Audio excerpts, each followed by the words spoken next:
Good Tuesday evening, everyone. I'm Fox 19 Now First Alert Meteorologist Brad Maushart. We are drying back out after what was a pretty soggy day in a lot of spots. And for the first time, it seems like this month, an actual soggy day at the airport. Now, a lot of people this month have seen over 3 to 5, maybe 6 inches of rainfall. The airport, while it is the wettest month of the year, had only today picked up just under an inch, 9/10 of an inch of rainfall. So almost an inch of rain, but today we saw about 50% of that in one day. Hold on, let me hop to it. Wrong button. There we go. We saw 57 hundredths of an inch of rainfall. That was our biggest one-day total so far for the month of June, almost 6/10 of an inch. Quite a bit of rainfall there. Anywhere in the blue swaths, that's an estimated 1 inch of rain, so we were just on the fringe of that, working our way back towards the airport. Some areas of Brown County, portions of Robertson, Mason County, all the way down into Lewis County. You can see those purple swaths. That's an estimated 2 to 3 inches of rainfall there. So some areas saw a lot. Some areas did not see much at all. Lebanon reported nothing at the airport. I'm starting to think maybe their rain gauge might be broken because there was a pretty good swath of rainfall that moved through there today. 4/100 of an inch over in Batesville. We are drying back out just in time for the Reds game tonight. It is not a Fireworks Friday, but it is a Bark at the Park. The lights are on over there at Great American Ballpark. We got a big barge going up the river. And, it looks a little ominous out there, but we don't have much in the way of rainfall left in the forecast for the night tonight. Just very mild temperatures and muggy, just right on schedule. Most of this rain activity has been falling apart. Looking back, at the map here, we do have a lingering light shower there, some downpours, light to moderate rain pushing out of Adams County. That's heading up to the northeast. A few more downpours in Lewis County, and that's just about it. We're going to see a mostly calm overnight. That's good news for most of us. I'll put this on a loop so you can see where kind of that rain is headed. Most of the overnight, very similar to this morning. It's going to be, more mist than hit. We could see a stray shower or two downpour through the overnight hours. You can wake up, have a wet windshield, and not know what happened because it'll be happening while you're sleeping, and not a whole lot going on through the overnight. We're going to weigh into the day tomorrow. About midday or so, we'll start to see a few storms popping up across the area. Again, more mist than hit. Don't be fooled by the early afternoon storms. Our severe weather threat tomorrow, and yes, we have a severe weather threat, ramps up as we head towards dinner time. About as early as 4 to 5 o'clock in our northwesternmost communities, closer to 6 to 7 o'clock about this time tomorrow night downtown. And if you were watching yesterday, we were talking about this. Hello, Betty. Good to see you. If you were watching this yesterday, we were under a marginal risk, a 1 out of 5 on the severe weather scale, low-end threat. I told you, I don't know if they're going to upgrade us to a higher risk category. If they do, it's mostly, they might slide the slight risk down for most of us, right? And that's kind of what's happened. The storms look, with the newest model runs, to be coming in a little bit earlier. And with that, they're going to have a little bit more intensity as they work their way towards downtown. So that's why the slight risk has expanded a little bit farther eastward. Now, they did increase the threat level off to the west. Let me find the right mouse here. Too many keyboards going on. I'll zoom this out and I'll show you what we're dealing with on an area scale. So we are in the slight risk there, the yellow shaded area. The biggest threat is going to be just off to our west in central Indiana. That is where an enhanced risk, a 3 out of 5 is in place. And what these risk levels mean is that, you can see more intense storms. It's also a big part of those risk categories is how widespread the severe weather threat is going to be. So it's going to be a little bit more widespread. You're probably going to have more severe thunderstorm warnings or maybe even tornado warnings in the orange shaded area there, the enhanced risk. Whereas that threat dwindles a little bit as it works its way into Cincinnati. Now, by no means is this going to be a zero threat here for Cincinnati. We still have a good chance to see some strong storms rolling on in. They're just going to gradually weaken as they do. But still packing a punch for most of us. Even our southeasternmost communities, not a zero threat down there, so don't let your guard down. In Adams County or Lewis County, you still will see some storms your way, and some of those storms could be on the strong side. Let's talk about tonight. First pitch, it looks like I think the Reds were underway when I was just looking. They had a first pitch at 7:10, so they should be hopefully through the first half of the first inning there. Get them out, maybe 3 in a row there, and get this game started off. And series started off well. It is, like I mentioned, Bark in the Park night down at Great American Ballpark. If you're not there yet, you're probably not going to this one. I hope you're watching the game and not me if you're over at the game. But there are some spotty storms, still out there. Most of this is falling apart, though, pretty quickly. The best chance you have is right now to see any rainfall. And since we're not seeing any downtown, that's good news. So you can pretty much cross that out. There is a chance here. Maybe I can even just do it. Let's just do this right now. Maybe. There you go. Mild and muggy. For the rest of the evening, we'll drop back from the upper 70s back into the low 70s by the time this game wraps up. And like I said, 3 games here with the Twins, and tomorrow, due to that severe threat, could get a little dicey out there. Let's talk about Wednesday a little bit more in depth. And if anybody has any questions, shout them out here in the chat. I'm checking. I'm trying to as I go through here with this stream. Sometimes it's hard when I get on a train of thought here to check, but if you have them, I'll come back to them, I promise. In terms of timing, this storm system, like I said, we could see a few stray showers through the overnight. Garden variety stuff, nothing to worry about with that. In the early afternoon tomorrow, 10, 11, 12 o'clock, 1 o'clock, there's a chance we could see some stray downpours, maybe a few rumbles of thunder rolling through. Not the severe threat either. But once we see that last little round of isolated downpours push through around 12 to 1 o'clock, we're going to dry back out. The sun will pop out in most areas. Of course, we always talk about the sun being bad on a severe weather day. It will help the atmosphere to re-energize. As it does, temperatures tomorrow are going to jump up really quick into the mid-80s. 84 degrees or so is where I have us tomorrow afternoon. Some spots might sneak into the upper 80s. That will be thunderstorm fuel as our severe weather window opens up between 4 o'clock in the afternoon through 2 o'clock in the morning. As we mentioned yesterday, we were thinking maybe a little bit of a later evening event. The models all today have kind of brought it in a little bit earlier. So with that earlier arrival, that will give these storms more daylight to work with here and around downtown. That's why the slight risk is bumped in a little bit closer to us. That window will close at 2 a.m. You're not going to see, and let me clarify this severe window. That's just when severe storms are possible. It is not going to rain for that entire window. Some areas might not even get rain or storms at all tomorrow. But the chance is there between 4 o'clock and 2 o'clock. That's when all the ingredients necessary will be in place for those stronger storms to happen. And in terms of the threats, as we mentioned yesterday too, biggest threat is going to be damaging wind. JD, I'm doing great. I'm hungry. I'm always hungry. When it comes to this, after doing, all the Steve shows, so I do all the PM shows. We'll get back to this. We got plenty of time for weather. JD, good. I hope you're doing good. I'm hungry because, you work and you do all the evening shows. You start at 3 o'clock. I got to start getting ready at about 12 to get in here early to start working ahead of those shows. So you haven't eaten at this point. I haven't eaten. I say you. I haven't eaten in about 7 hours. So I'm getting a little hungry. I pack snacks, but it's hard to sneak them in sometimes. With just how news is. So, a little hungry. Hope everybody else is doing good out there. We do have that severe threat tomorrow. Damaging wind, as we mentioned, was going to be the worst threat for everybody, right? Because this is going to be a line, more or less, a broken line of storms that will be rolling in. When you have a line like this, rather than isolated storms, generally, the biggest threat is usually damaging wind. However, a lot of the models have been rolling through data through the day today, again starting earlier this afternoon, and a lot of the models are hinting at slightly better chances, slightly better ingredients to get tornadoes to develop tomorrow. I'm still thinking it's mostly going to be an isolated threat. These are not going to be your long-lived tornadoes in most cases, but we cannot rule out a few tornadoes tomorrow. So that's something we're keeping an eye on. For Wednesday, again, sometime between 4 p.m. and 2 a.m., just depending on where you're at. We're going to talk timing here in a second for specific areas. With how wet it's been, recently wet at the airport for the first time, it seems like in a long time, but a lot of areas have seen a lot of rainfall. It is our wettest month of the year. Flash flooding is a big threat tomorrow in a few spots, right? If you can get a couple storms to roll over the same area, especially, portions of the tri-state that have seen a couple inches of rainfall the last couple days, can't rule that out. And of course, large hail, can't rule that out either. So the entire tri-state has a threat for severe weather. The best chances, as we mentioned earlier, let me hop back real quick, are going to be northwest of downtown. One more. There we go. All right. Computer wants to go eat dinner too.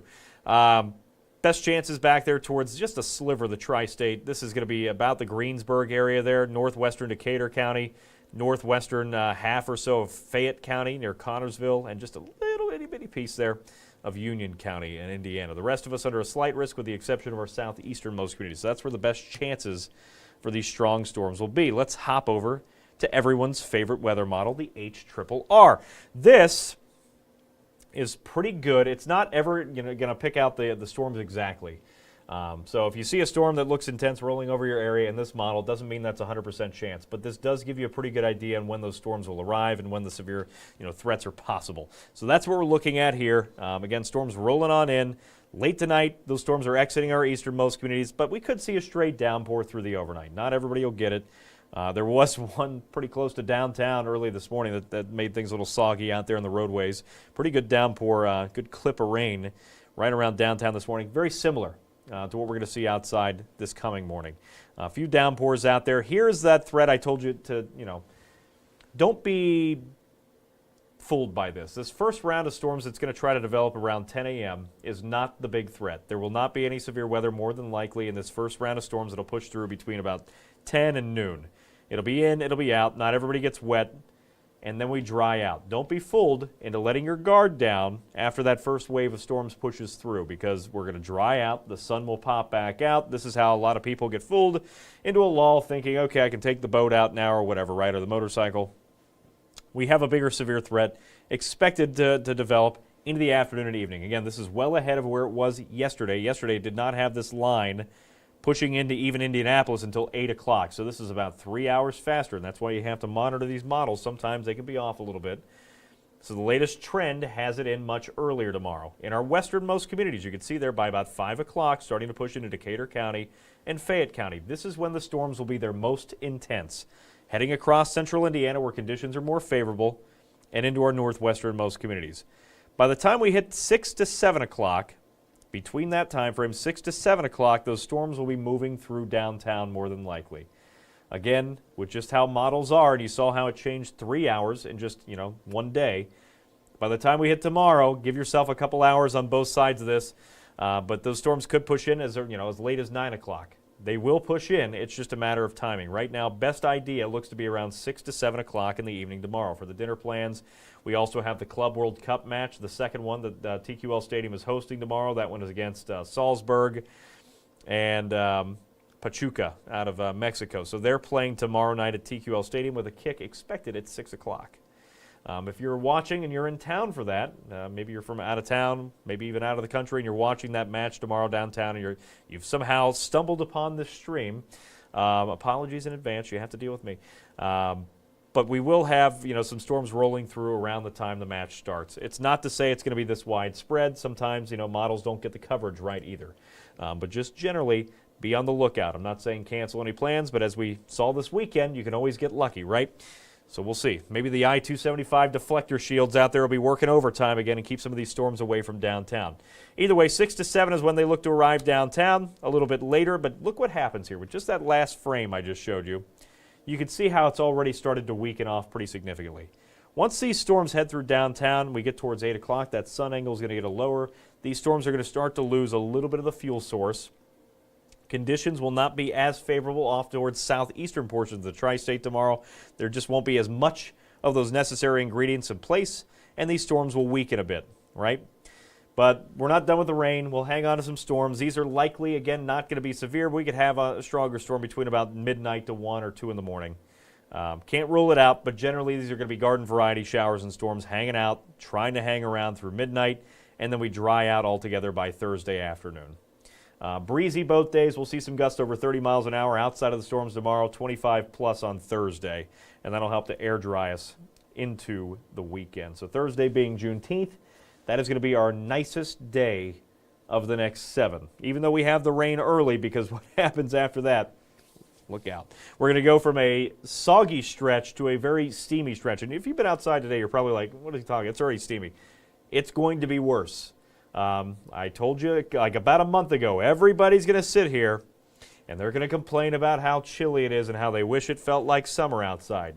Wish granted, the first day of summer is Friday, and it is going to feel, warmer than it should. I'll just say that. Our normal, our warmest normal temperature in Cincinnati, normal temperature for, the middle of July is 90, or not 90 degrees. It's 86 degrees, right? That's the warmest normal temperature. We're going to be well above that starting Saturday and running all the way into next week. And I don't think we get anywhere close to normal for a while.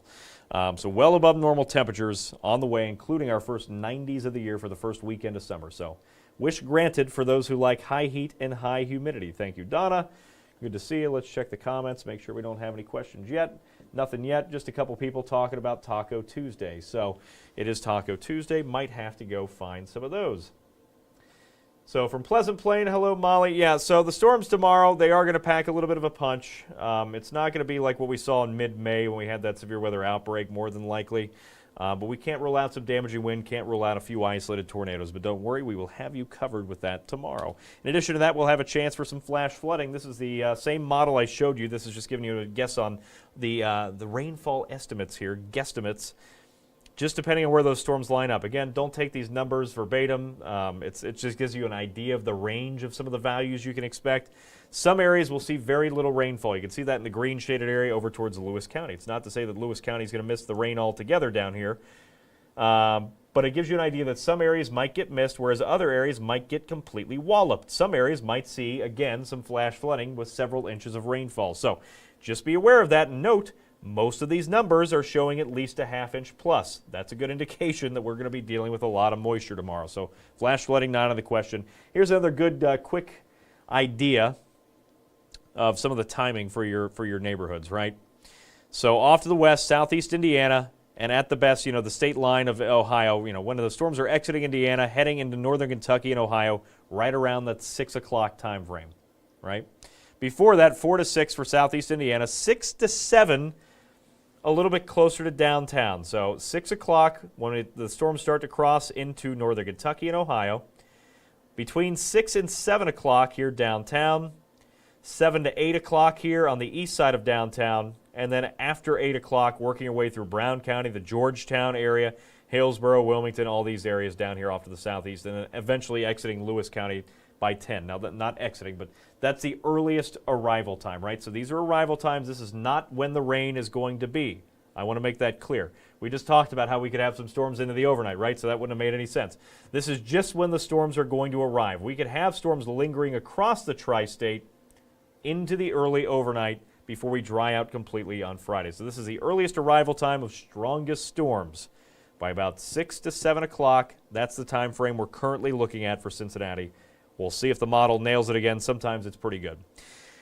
All right, we'll come back to the storms too. I know a lot of people will have some questions about this, but we got to switch gears because I know that a lot of the focus has been on tomorrow. It is a first alert weather day, right, for Wednesday. Let's talk about the end of the week and this weekend. After we get past these storms, we're going to enter, the first day of summer on Friday. By the time we hit this weekend, an area of high pressure, a pretty strong area of high pressure, will settle in over the Ohio Valley and the Mid-Atlantic. The problem with an area of high pressure this time of the year, high pressure, it's typically, it's the big blue H. It's happy, right? I'm not going to try to write it out because if I do that, it's not going to work. I could try. Sometimes it works, sometimes it doesn't. There we go. Sometimes the big blue H means happy, right? However, this time of the year, that big blue H can sometimes be like a lid on a steaming pot, and the H can also mean hot and hazy. I can't write with this because it's not that's not a Z. Anyway, A-Z-Y, I can spell hot, hazy, and I'm not even going to try to spell out humid. That's too many letters. It's going to sit on us like a lid on a pot, right? It means sinking air. It keeps the storms from rising and developing, but it also holds in the heat. It holds in the humidity. It's like a lid on a boiling pot. So it's going to be a little bit of a pressure cooker situation for much of the eastern half of the United States, working our way into this weekend. Again, I know we've been talking about a lot of storms, but we're going to switch gears and we're going right into summer. First day of summer is Friday, 84 degrees. By Saturday, we're up to 86. Heat index values, still not a huge problem for Saturday. They're going to be in the low to mid 90s. It's going to be hot, don't get me wrong, but just wait.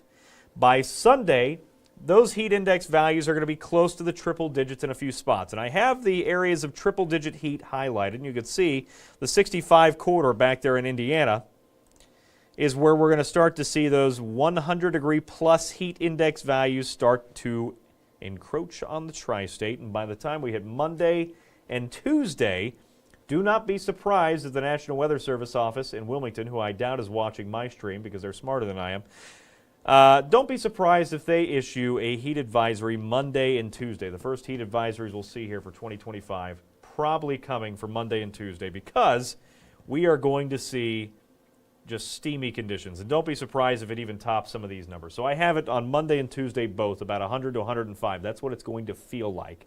Actual air temperatures are going to be in the low to mid 90s. But when you start to factor in the fact that we have high pressure keeping that heat in, we have a lot of humidity that's going to be almost tropical dew points out there, You're going to feel it outside early next week. These are the days that I enjoy working inside. If you have an outside job, take plenty of water with you and take plenty of breaks if you're going to be out there Monday and Tuesday afternoon. Here's Tuesday. Again, much of not just our area. If I zoom this out, you'll see it is not us. Ignore the fact the numbers become a blob. But much of this area, thanks to high pressure settling on in right here, going to keep a lot of the eastern half of the United States with triple-digit heat indices. It is going to be steamy. Is it going to go back to the right view? Probably not, so I'll do it on my own. All right, let's go ahead and clear that out. Whoop. All right, so low 100s into next week. By Wednesday, we are still hanging on to about 95 to 100-ish heat index values, but I do think that Wednesday we see spotty storms return. There's a slim chance we could see a storm Monday or Tuesday, but by Wednesday I think those storms become a little bit more spotty in the area, and that is going to lead to better chances for brief cool downs. Brief, but not a whole lot of relief. The better relief comes in by a little bit by the end of next week once high pressure moves out of it. That'll give us at least more seasonable temperatures. But up until then, a very steamy stretch ahead. This is the 7-day outlook. These are my temperatures here, not model data. My temperatures running through the next several days, through next Tuesday. 90 Sunday, 90 Monday, 92 on Tuesday. I have us, I think, next Wednesday back in the upper 80s just because of the better rain chances outside. But look what happens here. I wanted that to stop there at the beginning. Let's go back. Nope, or it's going to crash it all together. We'll give that a second to load. I'll catch some water. All right. So you can see for much of the country here, let me make sure that's showing up right over here. It is. Much of the country, if you're seeing the gray shaded area on the map, that's near normal temperatures, below normal in blue. Most of the eastern half of the United States is not going to catch a break after that area of high pressure slides out. In fact, most areas are still going to remain either above normal or well above normal. We were sandwiched in the well above normal category there for the most part. For days 8 to 14, that runs through the end of the month and into the first day of July. 4th of July, if it remains like this, is going to be pretty steamy outside. Of course, we could always see rain. That would help to cool things down in there, but looking hot to close out the month of June. It's typically our wettest month, but we're going to be running well above normal. So that's indicating to me that maybe we're not going to see that much rainfall to close out the month. So enjoy it while you got it. Here's the 7-day. We have, again, today, some spotty storms will be out there late tonight, but most of us are dry. Tomorrow, the strong storms return. That is our severe weather threat, our first alert weather day on Wednesday, because we do have severe storms that will be likely between about 4 o'clock in the evening all the way to 2 o'clock in the morning Thursday. That storm activity exits early Thursday morning. The rest of the day looks good. Friday, some fog potential in the morning. Not just the river fog. This could be more dense fog area-wide. We'll see what happens with that. It's still early, but we'll break down those details into Friday morning. We're back to 84. Saturday, by the way, Friday, first day of summer. Thursday is Juneteenth, so that's a federal holiday for most, unless you work in television. Summer begins on Friday. And again, it's going to be every bit of summer out there as we work way into the weekend. We have another Club World Cup match over at TQL Stadium on Saturday. That's the one that Borussia Dortmund is in, another German club. I think started already tearing down the Bayern stuff and putting up their own over there at the pitch across. I saw a picture earlier. It's now yellow. Then Sunday, hot and humid, hazy. The rain chances ramp up a little bit with that continued heat and humidity next week as high pressure gets just a little bit further away. We have what's called kind of ridge runners. There's these storms that ride up and around the ridge of high pressure. We could see some of those try to sneak in Monday and Tuesday, but I think the better chances overall hold off until Wednesday of next week, which is the 4th and final Club World Cup match outside, also featuring Borussia Dortmund. So that's what we're keeping an eye on this week. It's really the storms tomorrow. That's what we're keeping a big focus on. By the way, this is the last time I get to delight your ears and eyes on this stream at 7:15, at least for a while, because Steve is back tomorrow. I know you can all rejoice. You're done dealing with me for at least a little bit. I am going to be back on my normal midday shift. Got a full house tomorrow. Aaron will be in to help as well with severe weather tomorrow night. Catherine's obviously going to keep you up to date, through the morning hours, with any of the latest models that come in. So, got a full house tomorrow for the stronger storm threat. And once we get past that, it's going to be the heat. That's going to be the big talker into the weekend. If you have any weekend plans, just make sure to stay hydrated. That's the big thing. It will be very, very warm as we work our way into the weekend, the first weekend of summer. All right. Let's see if we got any questions, comments, complaints, or suggestions. Nothing just yet. Oh, also, random side note for the 40-something people that are still watching, or at least there were a few people on this one too. Thursday, when things finally quiet down, I will be down at doing some weather live. They're going to let me out of the building and into the public. It's a terrible idea, but they've agreed to do it. I will be live from the Dearborn County Fairgrounds down there in Lawrenceburg, Indiana, for a celebrity goat and sheep showmanship competition. I did not make a graphic for this. I probably should have because it's hilarious. I don't know who decided to invite me, but thank you for that. Used to do 4-H back in the day, had goats and sheep, so this is no stranger to me. I'm going up against Father Meyer, a priest out in southeast Indiana. I also am going up against several superintendents or principals of local schools in southeast Indiana, and that is all happening at the Dearborn County Fair, beginning, I believe, at 6 o'clock. Better check that time. It's been a while. I've been distracted by storms and filling in for everybody. But that is happening on Thursday. So you'll catch me live in public down at the fair, probably enjoying myself too much because that'll be this is a good thing. Timing worked out good for this because the rain's out in the morning, and by Thursday afternoon it's actually going to be pretty comfortable outside. So I picked probably the best day of the week to get to go out there and actually enjoy it because typically I'm stuck in here where there's no windows in a soundproof room. So, yeah, check that out Thursday. I'll have more on that coming up once we get past our severe weather threat, but I just wanted to give you a heads up that that is happening. Let's go back and talk real quick about Wednesday, just to give people a recap in case we had any late joiners here, and then I'll call it quits because I'm going to go eat something. Let's see. No questions. Do you think there's a chance we won't get bad storms tomorrow? So, Jen, good question. There's always a chance that you can get, around here it just seems like this year has been the year for it. Where the line of storms approaches, it breaks apart halfway through, and we get the 7-10 split. Storms to the north, storms to the south, right? That always seems to happen this year, for whatever reason. It happened, recently back in mid-May when the tornadoes went through Kentucky, and we got missed by most of the severe weather altogether, right? I wouldn't count on that. The storms do look to be pretty intense as they push in tomorrow, and that window opens up between 4 o'clock in our westernmost communities to 2 o'clock. By the time any kind of storms start to fall apart and lose any kind of severe characteristics. It will not rain this entire window. We'll get to the specific timings here in a second of arrival and when those storms are rolling through. But all threats are possible. So the tornado threat is a lower threat, but it is not a zero threat. The indices are a little bit higher today than they were yesterday. I'll say that, looking at the models.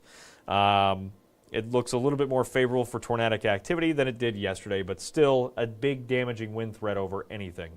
And then a flash flooding threat too. Can't rule out the hail, but that's a minor threat compared to everything else.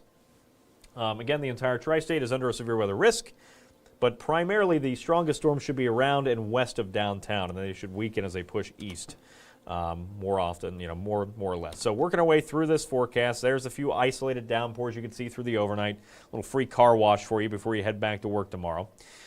Don't be fooled by the storms that arrive between 10 and noon. They are misleading. They will give you the chance or make you think that that's going to be the main threat, and it wasn't that bad. That is not the main line of storms. Those are just a few storms that will pop up ahead of time around midday. We'll catch a break. There will be sunshine, and then more storms will pop up in the afternoon and evening, and those are going to be the strong ones. As early as 4 to 5 o'clock, those storms, that broken line of storms will be approaching our westernmost communities. That line of storms approaches downtown, pretty intense looking, right, by 6 to 7 p.m. Be cautious. Again, this is just one run of one model. This timing will be adjusted as we work our way into the morning hours tomorrow, so make sure to tune in when Catherine's on tomorrow. She'll have a better idea of timing again when these storms, we have more model data tomorrow morning.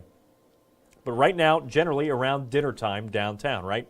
And then look what happens in the next frame. These storms quickly go from a ton of red, a lot of red rain out there, as my friend Jimmy would tell me, and whenever I say red rain, he makes sure to point it out. He's probably not watching.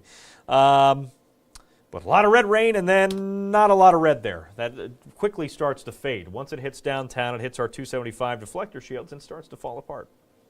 A little bit. Now, it's not going to be an end of the threat. We'll see some storms still hanging around or trying to hang around through the evening hours. I don't think they're going to be this widespread into the evening, into the early overnight. This model, I think, might be overcooking it a little bit there in the early Thursday morning, but I do think we at least have a few storms out there. And then things start to fizzle out as we work way through Thursday. Again, total rainfall, a lot of it. Some areas could pick up over 3 inches of rain. Some areas might not see more than 1/10 of an inch. It's going to be one of those feast or famine situations with that. And then again, this is just the arrival time. This is not when you're going to see the storms altogether. This is just when they first get there and have the chance to be pretty potent. By 4 o'clock in western Decatur County, where's my little pointer? That is not it. There it is. So western Decatur County by 4 o'clock, 5 o'clock, working its way across the center of this dark green area. And then by 6 o'clock, where these two areas meet, is where those storms are likely to be pushing across the Ohio state line and into northern Kentucky as well by about 6 o'clock. Between 6 to 7 o'clock, those storms will be making their way close to downtown and across the heart of the metro area. Be prepared. Those storms will still be packing a punch.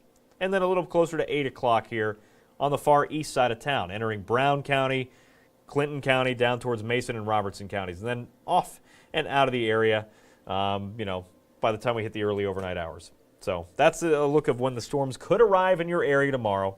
We'll continue to adjust those timings, if anything warrants that.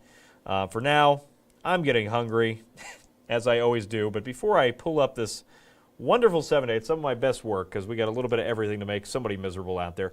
Don't forget, you're watching this on Facebook, but you can also like the Facebook page because then you'll always see the notifications if you see that I'm streaming on here, be it in the middays, which is more common at noon. And also, you can check me out on the other social medias as well. Be it, Twitter, which I'm going to keep calling it Twitter. That's not right. That's what I wanted. All right, you didn't want to see me full screen.